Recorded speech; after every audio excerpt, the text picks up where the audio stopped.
¿cómo están? Vamos a realizar nuestro trabajo de sociales, así que por favor listos con su cuaderno y con su libro.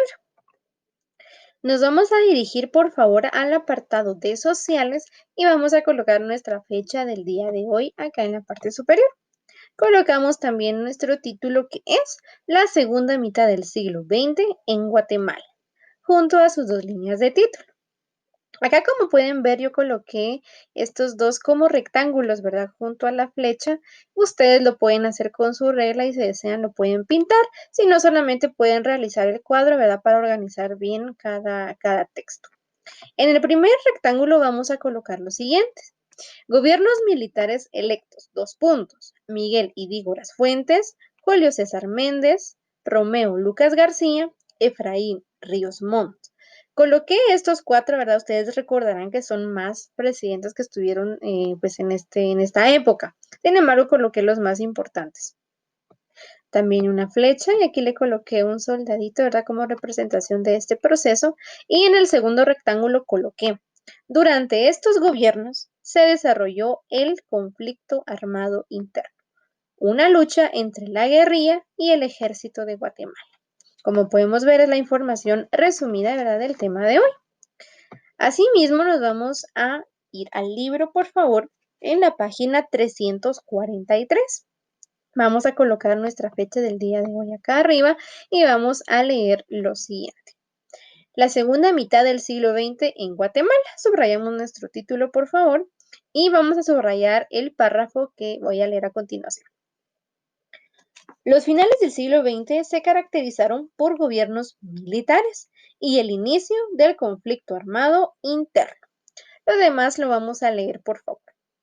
Miguel y Dígoras Fuentes ganó las elecciones en 1958. Durante su gobierno creó el Mercado Común Centroamericano, impulsó la explotación petrolera y finalizó la carretera al Atlántico. Sin embargo, también surgieron los movimientos guerrilleros en el país. Finalizó su mandato en 1963, luego de ser derrocado por Enrique Peralta Azurdia. Enrique Peralta Azurdia gobernó el país de 1963 a 1966. En su mandato se creó el aguinaldo, el Banco de los Trabajadores, el salario mínimo y el impuesto sobre la renta ISR. El tercero, Julio César Méndez Montenegro, ganó las elecciones y asume la presidencia en 1966 hasta 1970. Su gobierno se orientó a continuar apoyando la educación, la salud, la seguridad social y fomentar las carreteras y las telecomunicaciones. El siguiente cuadrito lo vamos a subrayar. Los gobiernos militares electos. Las elecciones de 1970 las ganó Carlos Manuel Arana Osorio. En 1974 asume la presidencia Shell Laugerud García, quien en su mandato padeció el terremoto que sacudió a Guatemala en 1976. También vamos a leer y a subrayar el segundo párrafo. En 1978 asumió la presidencia Romeo Lucas García. Su gobierno fue uno de los más represivos. Durante este periodo se acentuó la guerra interna y muchos indígenas huyeron hacia México. Fue derrocado por un golpe de estado dirigido por el general Efraín Ríos Montt.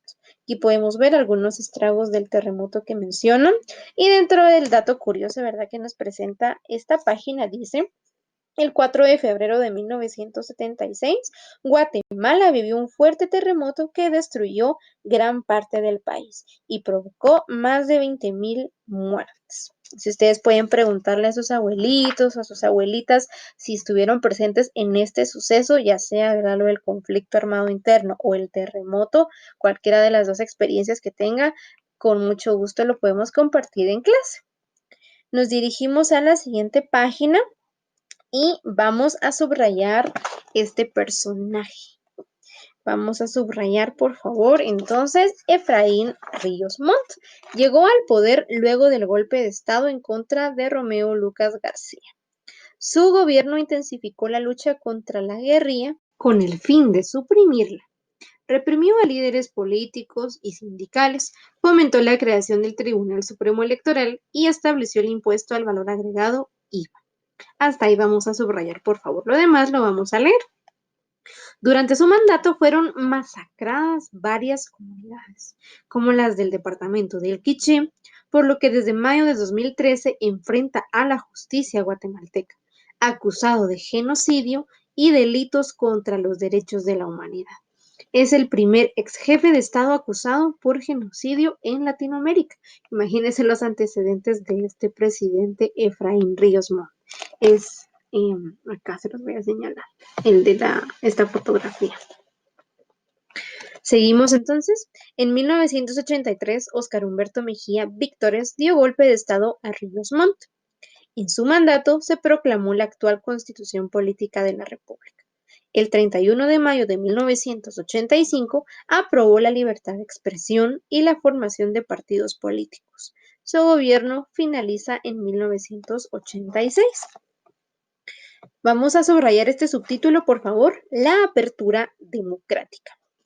Con la nueva Constitución Política de la República, que tomó vigencia en enero de 1986, inició una nueva etapa en la historia política del país.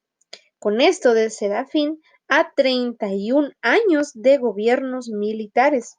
Desde tal fecha, todos los presidentes han sido electos democráticamente, es decir, mediante el voto popular. Hasta ahí vamos a subrayar ese párrafo muy importante. Lo siguiente lo leemos solamente. Marco Vinicio Cerezo Arévalo, 1986-1991. Promovió la paz en la zona centroamericana. Durante su gobierno se iniciaron las conversaciones de paz con la guerrilla. Jorge Antonio Serrano Elías, 1991-1993. Continuó con los diálogos de paz con la guerrilla. Rompió el orden constitucional al disolver el Congreso de la República y dejar sin efecto la Constitución. Fue destituido de su cargo en 1993 y desde esa fecha hasta la actualidad se encuentra aislado en Panamá. Seguimos leyendo la siguiente página, por favor. Ramiro de León Carpio, 1993-1996. Fue electo por el Congreso de la República para finalizar el mandato de Serrano Elías. Durante su gobierno se hizo la reforma de la actual Constitución Política de la República y se convocó a nuevas elecciones. Siguiente, Álvaro Enrique Arzú Irigoyen, 1996-2000.